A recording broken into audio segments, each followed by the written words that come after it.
Bonjour à tous et bienvenue à nouveau sur notre plateau de notre émission J'ai un puissant témoignage sur votre chaîne préférée Dieu me parle TV.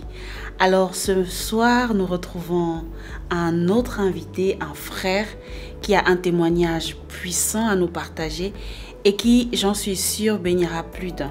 Bonjour frère Papis. Bonjour. Comment vous allez? Ça va bien. Vous allez bien? Oui. Nous sommes très heureux de vous recevoir ici sur le plateau de J'ai un puissant témoignage. J'espère que vous vous sentez à l'aise. Oui, merci. En tout cas, vraiment, nous sommes heureux de vous recevoir et nous croyons que nous allons passer de bons moments en écoutant votre témoignage. Alors, est-ce que vous pouvez vous présenter en quelques minutes? Oui, je m'appelle Serine Gaye. Donc, je suis d'origine Saloum. Ok. Je suis Saloum, donc. Donc, je suis disciple de Jésus-Christ. Amen, amen. Ça, c'est la meilleure présentation. Hein. Je suis disciple de Jésus-Christ. Alléluia. Alors, Papy, c'est un grand témoignage. Toi, tu étais un enfant de la rue, hein? Je le dis comme ça. Tu as été dans la rue, mais le Seigneur t'a retiré de là. Et aujourd'hui, comme tu l'as dit, tu es un disciple de Jésus-Christ. C'est un long parcours, mais tu vas essayer de nous résumer ça en quelques minutes. D'où tu viens, comment ça commence pour que tu te retrouves là? Oui, donc je rends grâce à Dieu. Donc, comme vous l'avez dit tout à l'heure, donc j'étais un enfant de la rue, donc grandi dans la rue. Mais comme on dit, être enfant de la rue, c'est pas facile. Donc c'est très difficile parce que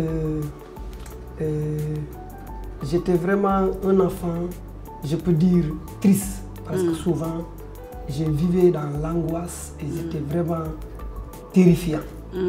Et je pouvais voir les autres enfants aussi aller à l'école avec leur maman. Mais moi, je pouvais dire, mais pourquoi moi? Pourquoi pas moi? Donc c'était triste. Oui, j'imagine, c'est pas évident quand même. Mais comment tu te retrouves là? Quelle est ton enfance? Comment tu grandis? Est-ce que tu pars d'une famille musulmane, d'une famille... Comment tu as grandi? Oui. J'étais dans une famille musulmane, pratiquante. Et j'ai fait le dara même. Mais après ça, comme on dit, je peux dire que le Seigneur a permis tout ça. Donc pour me toucher et pour m'amener vers lui et pour me sauver aussi. D'accord. Donc toi, tu dis que tu as fait le dara. Tu es resté à peu près combien de temps? Je ne sais pas exact, mais peut-être plus de 6 ans peut-être. Ok. Maximum. Et là-bas, tu avais une bonne connaissance de oui, Coran, plus ou moins. Ça, c'est avec humilité que tu le dis. Hein? Ok. Donc, tu nous as dit que tu as même fini le Coran 3 fois. Oui. J'ai fini le Coran 3 fois. Wow. Et mémorisé tous les versets.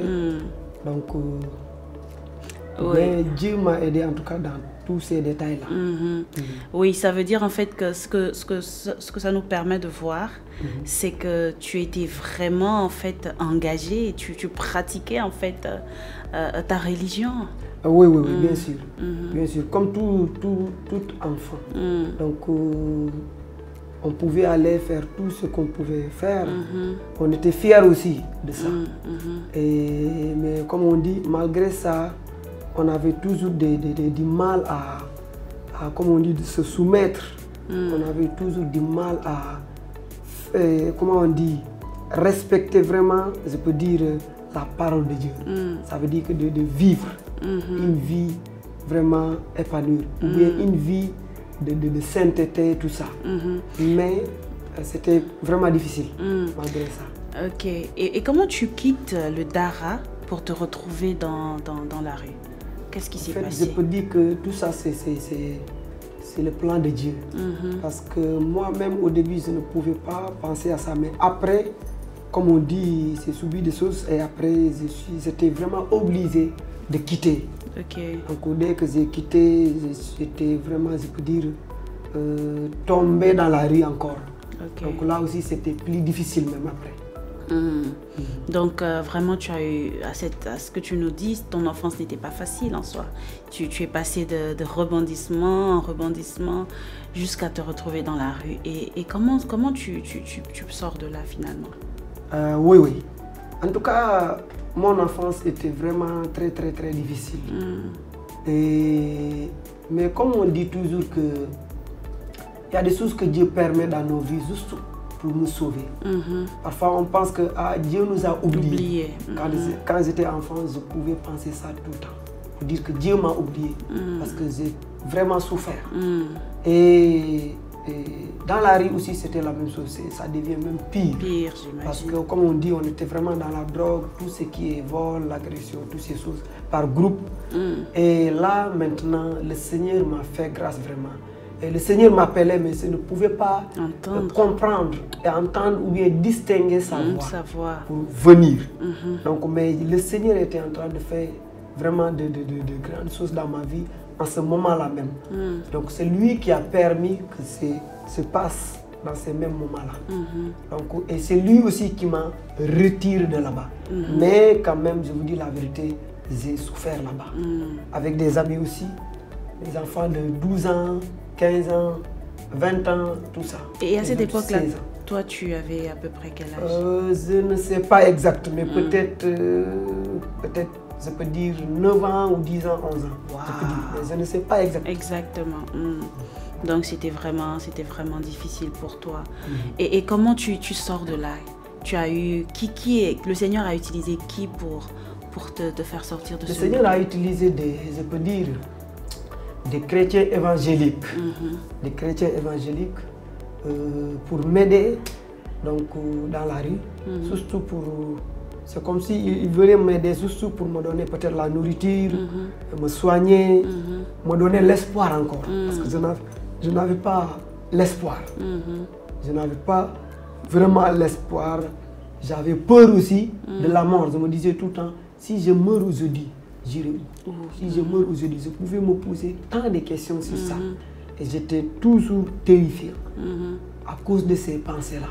Et j'étais vraiment un enfant aussi colérique à cause de tout ça que tu as, c'est ça. Donc c'est ça.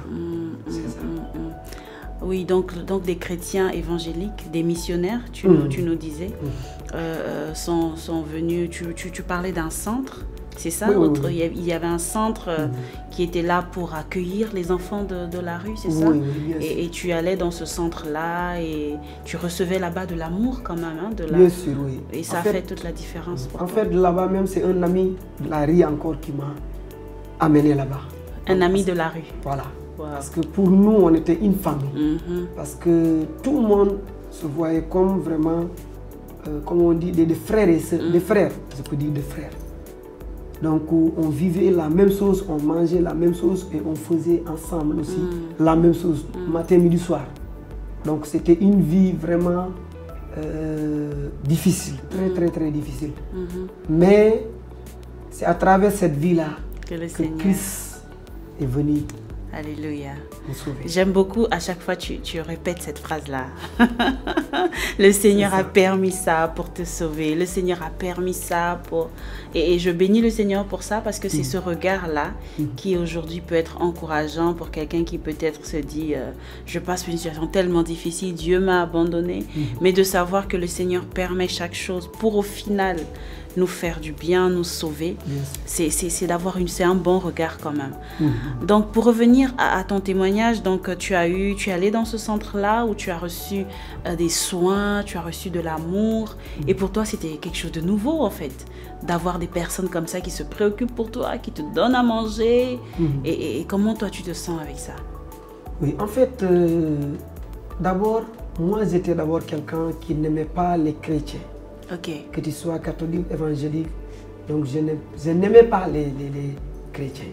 Donc j'avais vraiment, comme on dit, je ne pouvais pas avoir un ami chrétien ou bien manger ensemble avec un chrétien, tout ça. Mais c'est comme si Dieu m'a orienté vers les chrétiens évangéliques pour m'aider, pour me faire sortir de cette vie difficile-là. Mais je n'étais pas intéressé par la parole, ni les films de Jésus, tout ça. Donc ils nous partageaient la parole et nous, on suivait aussi le film de Jésus, mais je n'étais pas intéressé. Mais ce qui m'a touché, c'était leur amour vers nous, l'amour. Donc l'amour m'a touché, je peux dire. L'amour que les personnes là, les chrétiens évangéliques, comment on dit, l'amour qu'ils portaient vers moi. Donc c'est ça qui m'a touché. Je ne peux même pas dire moi seulement, mais nous tous. Nous tous. On a vu l'amour vraiment qu'ils parlaient. Ce n'était pas seulement des chrétiens, je peux dire, qui parlent seulement la parole ou qui disent seulement des choses avec la bouche, mais ils vivaient la parole. Et à travers l'amour, j'ai vu réellement Christ dans leur vie aussi. Alléluia, c'est extraordinaire ce que tu dis. C'est quelque chose d'être chrétien et d'emmener les gens à Christ, mais il faut aussi le manifester. Et toi, tu dis bien que c'est pas ce qu'il disait en soi qui te touchait, mais c'est la façon dont il vous prenait avec eux et comment il vous considérait. Donc c'est à partir de là que tu décides finalement de donner ta vie à Christ, ou comment ça se passe? Non, pas tout de suite. J'étais là encore, j'ai continué, mais j'étais impressionné par leur amour. Donc ça m'a touché et j'ai commencé à réfléchir. Mais je ne pouvais pas aussi, comme on dit, donner ma vie à Christ. Mais je pouvais juste regarder ça, parce que je me disais, chacun a sa religion, tout ça. Et j'ai regardé aussi les actes qu'ils posaient vers moi, vers les enfants de la rue. Et entre eux aussi, je pouvais voir l'amour. Ça veut dire que l'amour que la parole de Dieu parle, je pouvais voir ça. Amen. Donc c'était leur vie. Et c'est cet même amour qu'ils m'ont montré. Et c'est cet amour-là que je vois aussi que Christ a montré ça. Et c'est ce même amour qui m'a amené, en tout cas qui a attiré mon attention vers la croix de Christ. Amen. Amen. Et donc, comment ça s'est fait le déclic? Comment ça s'est passé le jour où tu dis finalement, avec tout ce que j'ai vu, avec tout ce que j'ai entendu, je veux donner ma vie à Jésus? Comment ça se passe? En fait, ce n'était pas aussi facile, mais j'avais beaucoup de doutes, beaucoup de pensées. Mais je pouvais voir, en tout cas, comme on dit, la main de Dieu dans ma vie et l'amour de Christ. Je ne connaissais pas bien Christ à l'époque, mais je pouvais voir à travers les missionnaires, à travers, je peux dire, les chrétiens évangéliques là, qui étaient avec moi, l'amour de Christ. Et je pouvais voir la parole de Dieu en eux.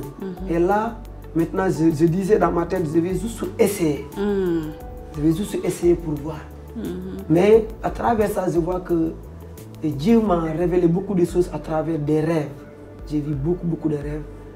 Donc j'ai posé aussi beaucoup de questions. Et là, maintenant, c'est comme on dit toujours, c'est Dieu seulement qui est capable de toucher le cœur de l'homme.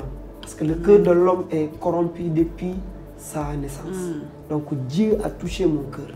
Et là, je dis, je vais prendre l'engagement avec Christ. Parce que lui, il dit dans sa parole que ce n'est pas nous qui l'ont choisi, mais c'est lui qui nous a choisi.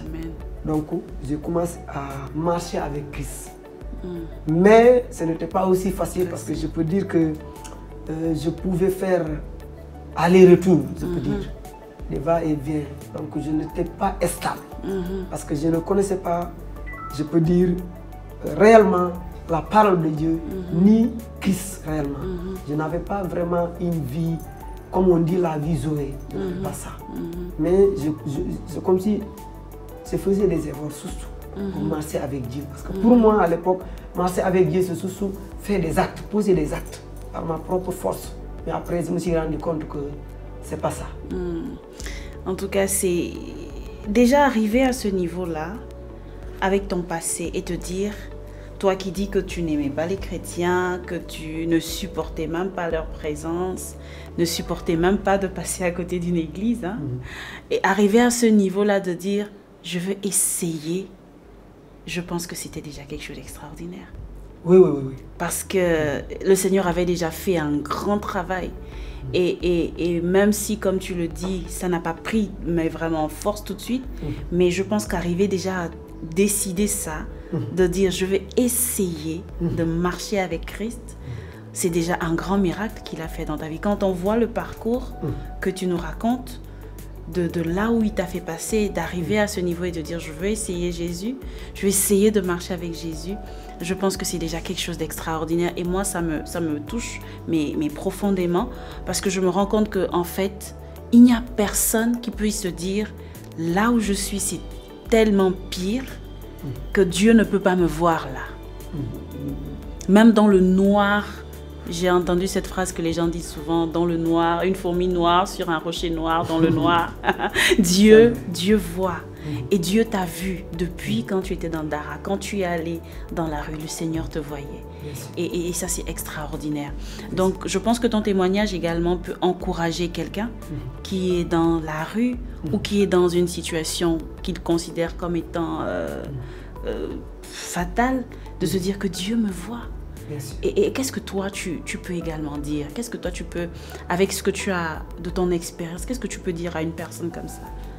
Donc, ce que je veux dire, c'est que personne ne peut atteindre Dieu, si je peux l'appeler comme ça. Donc, par sa propre force. Parce que l'homme est faible. Chacun de nous, il n'y a personne qui est fort pour résister les tentations, les péchés, tout ça. Mais c'est Dieu lui-même qui nous a choisis. Et c'est lui-même qui se lève pour venir nous chercher. Ce n'est pas nous. Comme dans le Jardin d'Éden. Adam et Ève, c'est Dieu lui-même qui est venu les chercher. Donc nous aussi, c'est la même chose. Moi, j'entends souvent les gens dire que Dieu m'a, comme on dit, Dieu m'a choisi. Mais moi, je ne peux pas dire ça. Moi, je dis toujours, Dieu m'a ramassé dans la boue. Dieu m'a ramassé dans la saleté. Et Dieu m'a amené vers lui. Et il m'a lavé et il m'a nettoyé. Et Dieu aussi est prêt à appeler toute personne. Personne n'est sale devant Dieu. Même si tu es sale, comment Dieu est prêt à te prendre tel que tu es. Pour venir te nettoyer, te laver. Et Christ nous aime. Et il est mort à la croix. Il est venu sous son pour ça. Christ est venu sur cette terre. Et il est mort à la croix pour sauver l'homme. Donc, il faut que les hommes aussi avoir ces pensées-là. Ça veut dire que par ma propre force, je vais toujours tomber. Donc, c'est Dieu lui-même, Christ lui-même, qui est venu vers l'homme. Mais ce n'est pas l'homme qui est allé vers Christ. Mais c'est lui-même qui a descendu du ciel et il est venu sur cette terre. Et il est venu pour chercher, pour guérir, pour relever et aussi pour bénir. Amen. Ton cœur est rempli d'amour pour Jésus et ça, on peut le voir et on est tellement dans la joie. Personnellement, je suis dans la joie de t'écouter. Je dis waouh, on sent que c'est un cœur qui a vraiment été touché par l'amour de Jésus et l'amour t'a délivré en réalité. Et l'amour brise des chaînes. Souvent on se dit que c'est quelque chose de puissant qui va venir, mais l'amour brise les chaînes.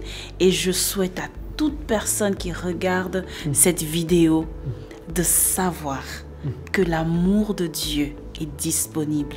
Le bras de Dieu est tendu pour toi qui me regardes.